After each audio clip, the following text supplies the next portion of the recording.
let's just jump in here. Congresswoman, we want to be respectful of your time. First off, thank you for joining us again for the Georgia vote. We know we've seen you before, and now we're in crunch time here. Absolutely, Zach. You know, Georgia continues to be the center of the political universe, so we need to talk about this. So let's start here. What, in your view, are the stakes of this election?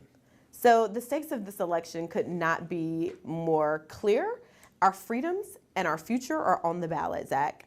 Our economic freedom, our freedom to vote, our reproductive freedoms are all on the ballot. And I know what I'm voting for, and the Georgia voters that I'm talking to every day over the course of the next 14 days are equally as concerned about all of these issues. That is why Vice President Harris spent 2 days in Battleground, Georgia over the weekend. I met her at the tarmac and spent the full 2 days with her until she departed Hartsfield-Jackson International Airport. So I'm hearing it from voters all over the place as they're bringing their conversations directly to Vice President Harris, having those conversations with me. But voters in Georgia are fired up and already voting.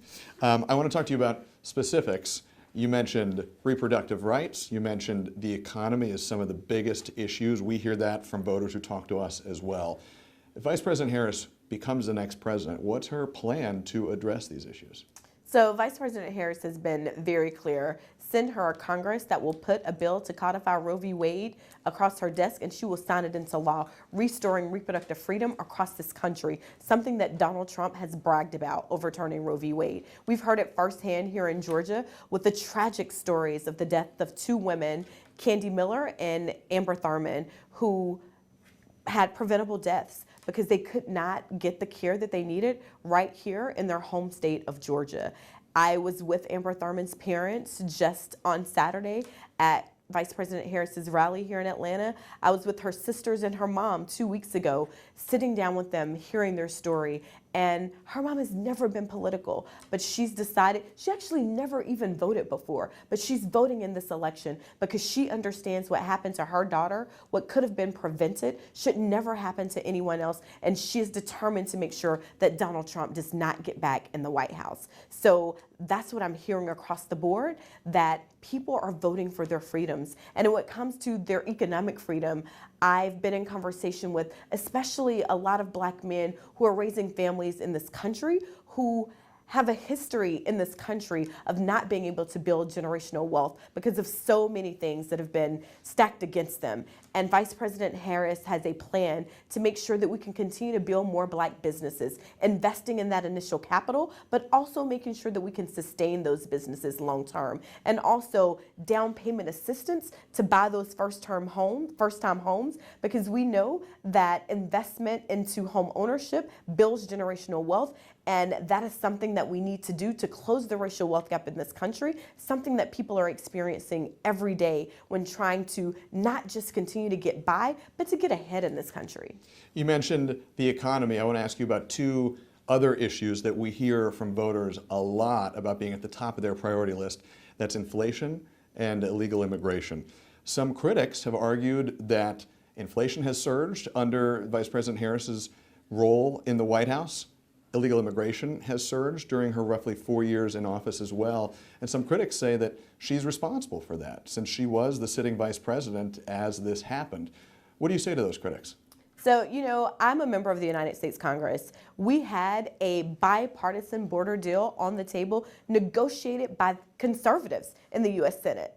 And the deal was ready to be brought to the floor. Democrats were on board, Republicans were on board, until Donald Trump himself inserted himself into the process and said, oh no, we don't want a border deal because it might help Democrats in this election cycle. That is the sign of someone who is not serious about leading this country, because we had a deal on the table that was bipartisan, and we could have done something to make sure that our border was secure, make sure that people could come here and have a legal pathway to citizenship, something that most Americans agree on. But Donald Trump said, no, let's not get a border deal done. Let's make sure that we don't give Democrats something that could possibly help them win the election. So I blame Republicans who agreed with Donald Trump and took his advice and stepped away from a deal that they negotiated. Does she bear any responsibility, though? She was in office. She was the border czar at the beginning of her time as vice president. Does she bear any responsibility for this? So, Zach, I'm going to correct you on her being the border czar. That is something that other people have made up. That is not an official term, not something that was assigned by the White House. It was part of her portfolio. Well, her portfolio was not to be a border czar. Her portfolio was to find out a plan for people coming from South America and what was driving immigration, what was driving migrants across the border. There is no such term as border czar, but that is what has been the narrative. And terms aside, well, the terms matter, though, Zach. Terms matter. She had a responsibility. What we know is that in that responsibility, as someone who comes in to break a tie in the Senate, as the vice president does, she was ready to come in and support that bipartisan border deal that was on the table, that had been negotiated by conservative Republicans and Democrats alike until Donald Trump inserted himself into the process. So that is who is to blame for us not having a deal on the table so that we can create a pathway to citizenship, a legal pathway to citizenship, and make sure that we are having security at our borders. Let's pivot here quickly in the time we have left. Two last questions for you. Georgia Democrats and national Democrats have gone to court to try to block a handful of recently passed state election board rules, including a rule that would have required a hand count of ballots. A Fulton County judge has struck down that rule. But I want to ask you, why did Georgia Dems go to court to block that rule in the first place?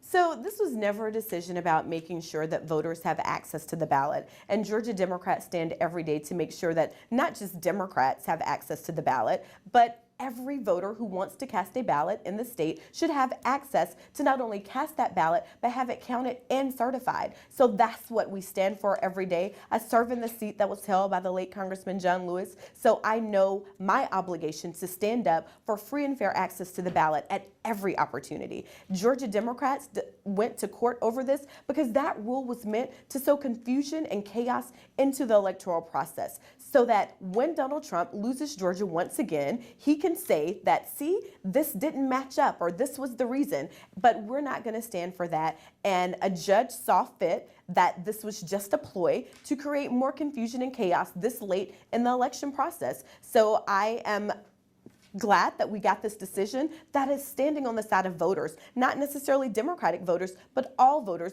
who deserve a free and fair access to the ballot. If this same rule was passed at a time where it wasn't within a few months of Election Day, would Georgia Democrats support it then? Well, it depends on where we are in the cycle and what is happening with our local state board of elections. Local state board of elections are already doing work that should be commended. And these are people who come in, they're not paid a lot. These are jobs where people just want to step in and do something to serve their democracy all over the state. Republicans, Democrats, independents alike, stepping up to serve their communities. And they should not be subjected to the chaos and confusion, and especially the threats that they've been under for the last 4 years with Donald Trump and the way he's been attacking everyday election officials in this country. We're short on time. I want to end here with just about 60 seconds to go. We are in crunch time of this election. Election day is just a few days away. It's Election Day today. Election Day is every day. The final pitch from Georgia Democrats and national Democrats to a potential voter who is watching this right now is what? Your freedoms and your future are on the ballot. There's a stark contrast this election cycle. Kamala Harris will not be a president for Democrats or Republicans. She'll be a president for all Americans. Go to iwillvote.com/Georgia and find your nearest early voting location and go and cast your vote early. Congresswoman, thank you very much. Thank you.